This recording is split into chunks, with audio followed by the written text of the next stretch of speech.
kulanti wanaagsan daawadayaal soo dhawaada qodobada barnaamij wareedkeena aad ku daawan doontaan waxaa ka mid ah dagaal xoogan oo u dhaxeeya beelaha wada dego Saylac oo dib markale ugu qarxay halkaasi Somaliland oo war ka soo saartay iyo sidoo kale waxa idin soo gudbin doona Ismaaciil Cumar Geelle oo soo fargeliyay buuga Xeer Ciise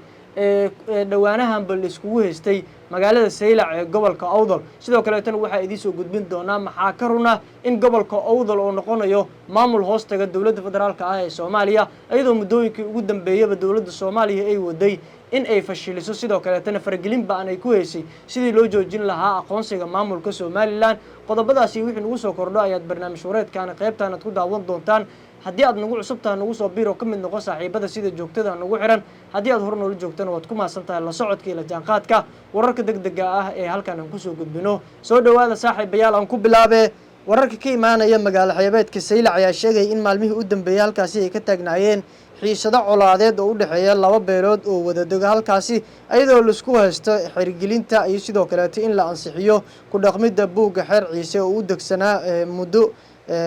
reerka halkaasi dega iyadoo odayaasha dhaqanka gaar ahaan kuwa Xeer Ciise ay sheegeen in ay wadaan dadaalo xoogan oo lagu doonayo in dib loogu soo celiyo nabadda iyo sidoo kale xasiloonidii ka jirtay magaalada Saylac sidoo kale tan wararka ayaa sheegaya in maamulka Djibouti oo si toos ah markaan u soo farageliyay sidii loo qaboojin lahaa xiisadaha colaadeed ee ka taagan magaalada Saylac iyadoo maamulka Somaliland oo waqtigan ku hoolan yahay qaboojinta iyo sidoo kale in la dhaxgalo dadka isku haysta magaalada Saylac iyadoo muddooyinkii ugu dambeeyay warbaahinada ay la xiriirayeen oday dhaqameedyada siyaasiyiinta iyo waxgaradka ku nool magaalada Saylac kuwaasi oo doonaya in mar kale ton nabadda iyo sidoo kale degnaanshadeeda dib u hesho magaalada Saylac qaar ka mid ah odayaasha oo la hadlay warbaahinta ayaa sheegay inay doonayaan in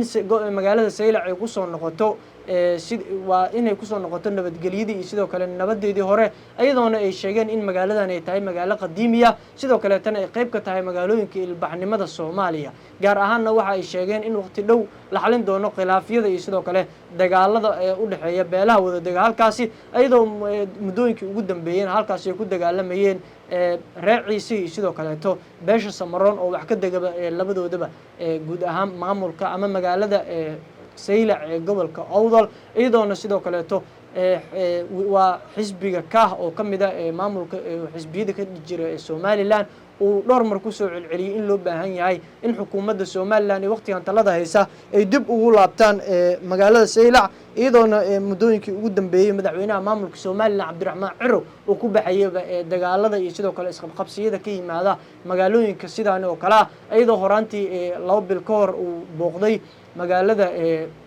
waa gobolka Sanaag sidaan oo kale tan uu soo xaliyay khilaafyo xoogan oo ka taagnaa halkaasi iyadoona la filayo markaani in madaxweynaha dalka Djibouti Ismaaciil Cumar Geelle uu soo fargeliyo arintan maadaama qaar ka mid ah wasiirada u dhow Ismaaciil Cumar Geelle waqtigan ay ku hoolan yihiin sidii loo qaboojin lahaa xiisada ka taagan magaalada Saylac ee gobolka Awdal iyadoona muddooyinkii ugu dambeeyay dawladda federaalka Soomaaliya ay waday in maamulka Awdal State Movement ay u aqoonsato maamul goboleed rasmi ah kana madax banaan maamulka Somaliland si hoosana u hoostaga dawladda federaalka ee Soomaaliya iyadoona waxgaradka sidoo kale culimada waxgaradka siyaasiyiinta iyo inta badanba dadka ka soo jeeda gobolka Awdal ay la kulmayeen ra'iisul wasaaraha dalka mudane Xamse Cabdi Bare iyo sidoo kale qaar ka mid ah madaxda ugu sareysa dalka iyadoona ay ka codsadeen in waa sidaan ku helayno warbixinta iyadoo ay ka codsadeen in gobolka Awdal loo aqoonsado maamul ka madax banaan Somaliland waxaana la filayay inay soo doortaan hogaamiye si toos ah waa hogaamiye xamar waa magaalada Muqdisho soo gaaray iyadoona la rabo in hogaamiyahaasi uu si toos ah ugu soo dhalaalo kaalintii u dooran doonaan dawladda federaalka ah ee Soomaaliya maamulka Somaliland oo arintan ka warqaba ayaa si taxadar leh ula socda dhaqdhaqaaqyada iyo sidoo kale waxa ay damacsan yihiin qaar ka mid ah dadka ka soo jeeda gobolka Awdal oo doonaya in loo aqoonsado maamulka madax banaan maamulka Somaliland iyadoo dawladda federaalka ah ee Soomaaliya dhawaanahanba ay ku holaneed in ay dhisto maamulka waqooyi bari Soomaaliya kaasi oo hadda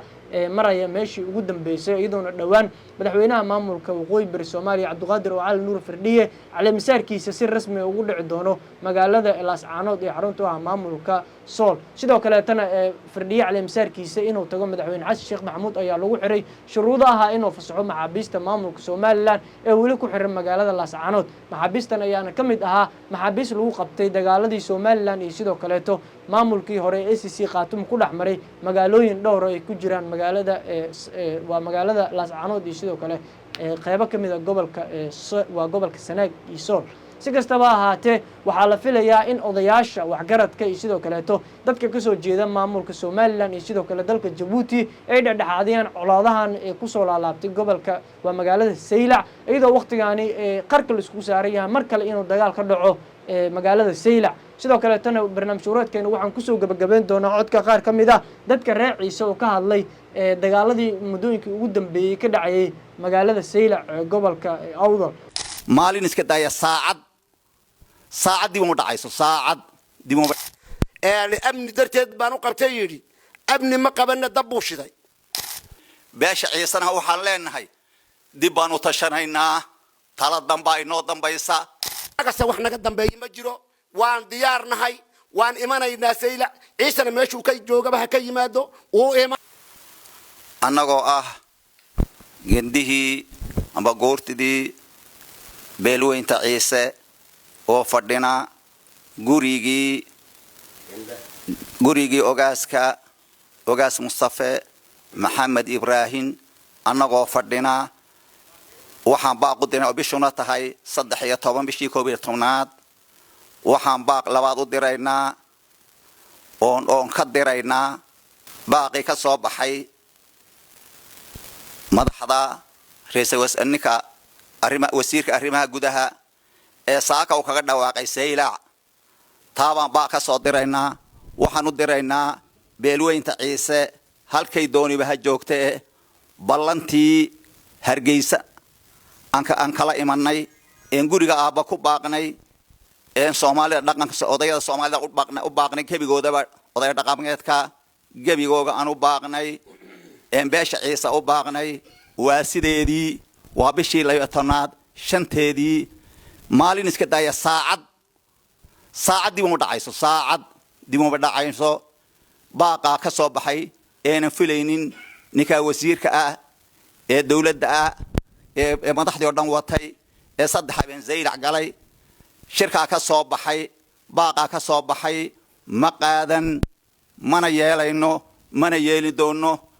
mana cambaarayno oo war cambaarayna ma oranayno mana caayayno laakiin waxaan u aragnaa fidnad uu dadka dhex dhigay baan u aragnaa annagu madax meel ka sarreeyay ma jirto madaxweyne wax ka sarreeya ilaahay un baa ka sarreeya madaxweyne wax ka sarreeya ma jiro madaxweynaha iyaan ku soo heshiinay in waqtiga aan qabanno oo waqtigii hore dib nooga dhigay oo yiri farsamo darteed daraartii la qabtay daraartii xeerka la ansixiyay halka laga ansixiyay daraarta ha noqoto anaana furi anaana ka aabad noqoni iyo yiri madaxweynuhu ilaahayna uu ogaa annaguna waan ogeyn sidaa baan ku kala imanay sidii baan ummadda u sheegnay sidii baan Ciise u sheegnay ka damba meeshu ka yimid ma garanayno ninkii keenay baa garanaya ninkii waxa damba keenay isaga garanaya wixii uu ku keenay isaga la weydiin laakiin annagu waxaan aragnaa reeran nabada iyo dad nabada oo walaala fidnad gelinayaan u aragnaa fidnad ma hadalkaan u aragnaa waxaan baaq dheer u diraynaa annagu waxaan leenahay sidiisii weeyin dadkii aan u baaqnay odayadii dhaqanka ee Soomaaliyeed ee say u dhanaayeen Soomaaliland odayadeedoo dhan gebigeega warkii aan gaarsiinay ha ka soo qayb galaan waa sideedii beesha Ciisana waxaan leenahay dib baan u tashanaynaa tala damba inoo dambaysa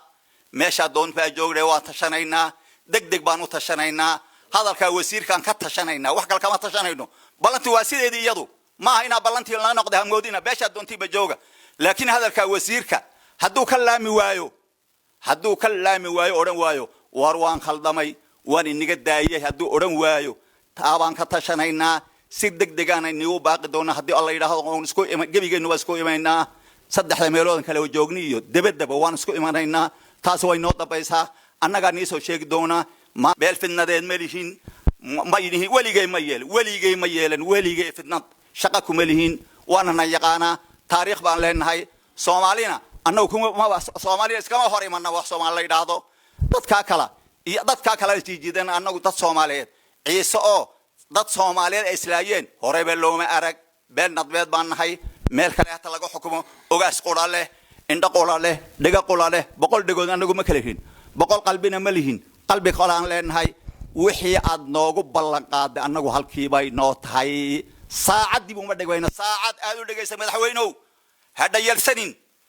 yeelsanin baan ku leenahay bismillaahir rahmaanir rahiim alxamdulillaah tanaa ilaahi salaatu wasalaamu calaa rasuulillaahi sallallahu alayhi wasallam shirkan jaraa'id ee aan ku qabanayno gurigii ogaaska beesha ciise ogaas mustafa annagoo ah gendihii beesha ciise wuxuu daaran yahay go'aanka ka soo baxay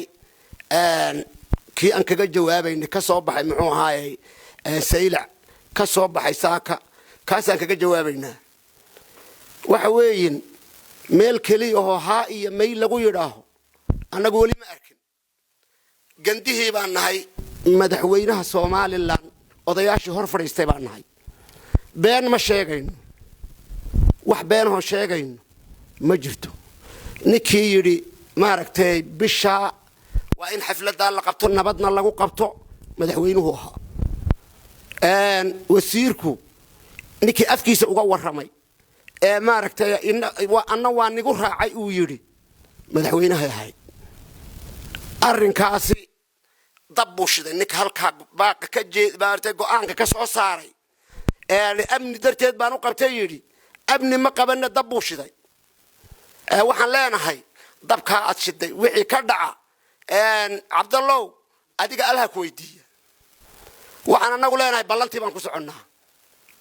baan ku soconnaa wax dib u dhacay ma jiro adiga sidaa baan ku leenahay cabdallow waxa kale leenahay beesha ciise meeshay dooni ha joogto dibad iyo gudo meeshay dooni ha joogto ballankeenu waa kii wax iska bedelay ma jiro nin walba saad u diyaar galaysnayd marka horeba u diyaarsanow wax dib u dhacay saacad dib uma dhigayno saacad waxa weeyaan halkaad joogtiin baka diyaar galooba hadalka yagu ma badno arrinka ha ka noqdo amni ma samaynina dab buu shiday dad walaalo isla yaallo isku diray uma arkayno inuu amni darteed ka hadlay daraad kolkaan la joognay dee wuxuu nalahaa marxaba isagaa weliba qabsaday oo yidhi maalintaa ha dhacdo waan ku raacnay waxa maanta iska bedelay annagu ma garanayno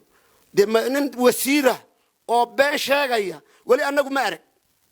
annagana ballanteed waxba iska bedeli mayso meeshaa doonta ciise u joog na dhegayso waxa baaqa aan ka soo saarnay een dib looga hadlaynin waa ballankii oo sidaa ah sidiisii ah saacad aan dib uga dhacayn nin ugaadhagasa wax naga dambeeya ma jiro waan diyaar nahay waan imanaynaa saylac ciisena meeshuu ka joogaba ha ka yimaado uu iman taayna waa taa midda kale dabadeed gudaba joog waqti dhow baan siinaynaa maartay talada aan ku tashanayno waqti dhow baan siinaynaa ha degdegina dadkeenow go'aanka waqti dhow baan siinaynaa assalaamu calaykum waraxmatullaahi wabarakaatu sidoo kale tan ha iloobin inaad ka mid noqoto saaxiibada sida joogtada noogu xiran halkani waa gundhiga wararka hadii jeerna waxaad ku daawan doontaan wararkii ugu dambeeyay ee geeyga Soomaalida tan iyo kulankeena kan xigana nabadgelyo saaxiibayaal